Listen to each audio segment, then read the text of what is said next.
ब्रेकनंतर बातमीपत्रामध्ये आपल्या सगळ्यांचं पुन्हा एकदा स्वागत। यानंतर आपण साताऱ्यामध्ये जाणार आहोत। साताऱ्यामध्ये बहुचर्चित अशी लढाई होतीये। भाजपचे उमेदवार उदयनराजे भोसले आणि राष्ट्रवादीचे शशिकांत शिंदे यांच्यामध्ये सध्या आपण थेट दृश्य पाहत आहोत। साताऱ्यातली उदयनराजे भोसले यांच्या निवासस्थानाची जलमंदिर इथली काही वेळापूर्वीच त्यांनी आता देवदर्शन घेतलेलं आहे उदयनराजेंनी आणि त्यानंतर ते आता मतदानासाठी बाहेर पडतायत।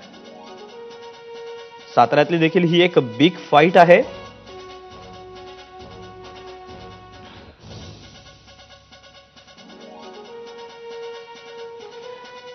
भारतीय जनता पक्षाने अखेरच्या टप्प्यामध्ये साताऱ्यातून खासदार उदयनराजे भोसले यांना उमेदवारी जाहीर केली।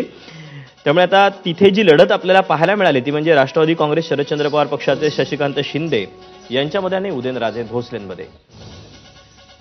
तर दुसरीकडे हातकणंगलेचे स्वाभिमानी शेतकरी संघटनेचे उमेदवार राजू शेट्टी हे देखील आता मतदानासाठी बाहेर पडतायत। तत्पूर्वी त्यांचे देखील औक्षण केलं जात आहे। हातकणंगलेची लढाई देखील तितकीच चुरशीची पाहायला मिळणार आहे। हातकणंगलेमध्ये देखील पदयात्रा असेल, त्यासोबतच सभा असतील, दिग्गजांच्या सभा असतील। यामुळे तापमानाचा जो पारा आहे तो एकीकडे चढलेला असताना दुसरीकडे देखील राजकीय जो आरोप प्रत्यारोपांचा ज्वर आहे तो देखील चढलेला पाहायला मिळालेला होता। प्रचाराच्या तोफा थंडावल्या, त्यानंतर अखेरचा मतदानाचा जो दिवस आहे तो आज उजाडलेला आहे। त्यामुळे आता या सगळ्या दिग्गजांचं जे भवितव्य आहे ते मतपेटीत बंद होणार आहे।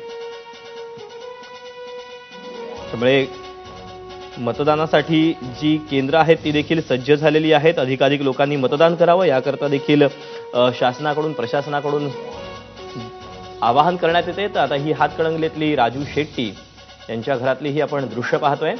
राजू शेट्टींचं औक्षण केलं जात आहे।